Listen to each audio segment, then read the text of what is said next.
आनंद तुम्ही पाहता जे कार्यकर्त्यांच्यात प्रचंड उत्साह निर्माण झालेला आहे आणि राष्ट्रवादीचे सर्व कार्यकर्ते अतिशय उत्साहाने आज माझ्या स्वागतासाठी शिरवळ पासून आता आम्ही कराडला चव्हाण साहेबांच्या समाधीचं दर्शन घ्यायला निघालो आहोत। पण ठिकठिकाणी प्रत्येक गावात कार्यकर्त्यांनी अशाच पद्धतीचं प्रचंड मोठ्या प्रमाणात स्वागत केलेलं आहे आणि एक उत्साह कार्यकर्त्यांच्या संचारलेला आहे। या निमित्ताने अजितदादांनी वाईच्या सभेत जो शब्द दिला होता तो पाळला आहे। काय सांगाल एकूण पक्षाच्या वाढीसाठी कशा पद्धतीने काम करणार आहे काय सांगाल? निश्चितपणाने दादांनी वाईच्या सभेमध्ये शब्द दिला होता।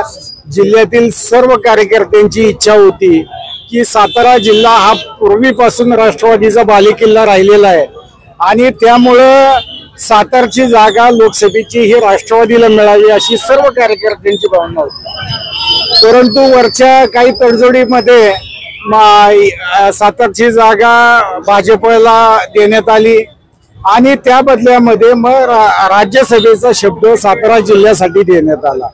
सर्व कार्यकर्त्यांचं प्रेम, सर्वांची एकमुखी मागणी आणि वरिष्ठ नेत्यांचे असलेला विश्वास यामुळे मला आज राज्यसभेवर काम करण्याची संधी मिळाली। त्याबद्दल मी राष्ट्रवादीच्या सर्व वरिष्ठ नेत्यांचं, पक्षाचे अध्यक्ष अजितदादा असतील, प्रफुल्ल पटेल साहेब असतील, आमचे प्रदेशचे अध्यक्ष सुनील तटकरे साहेब असतील, भुजबळ साहेब असतील, या सर्व नेते मंडळींचं मी मनापासून जिल्ह्यातील सर्व कार्यकर्त्यांच्या वतीने आभार मानतो आणि त्यांना धन्यवाद।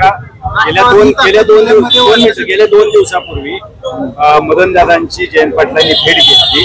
आपल्याला वाटतं का मदनदादा जर महाविकास आघाडी सोबत गेले तर महायुतीला या ठिकाणी फटका बसेल किंवा राष्ट्रवादीला फटका बसेल? मला तसे काही वाटत नाही, कारण यापूर्वी मदन भोसलेंनी जवळपास विधानसभेच्या 5 इलेक्शन पराभूत झालेले, ते सलग 5 इलेक्शन। त्यामुळे 6व्या इलेक्शनला जरी ते उभं राहिले समजा तरी काही फरक पडेल वाई मतदारसंघात असं मला काय फार वाटत नाही। त्यामुळं कोण कुठे गेलं यापेक्षा आमची राष्ट्रवादी काँग्रेस आज मजबूत आहे आणि कोणत्याही आव्हानाला सामोरं जायची आमची निश्चितपणाने तयारी आहे जिल्ह्यामध्ये। राष्ट्रवादी काँग्रेस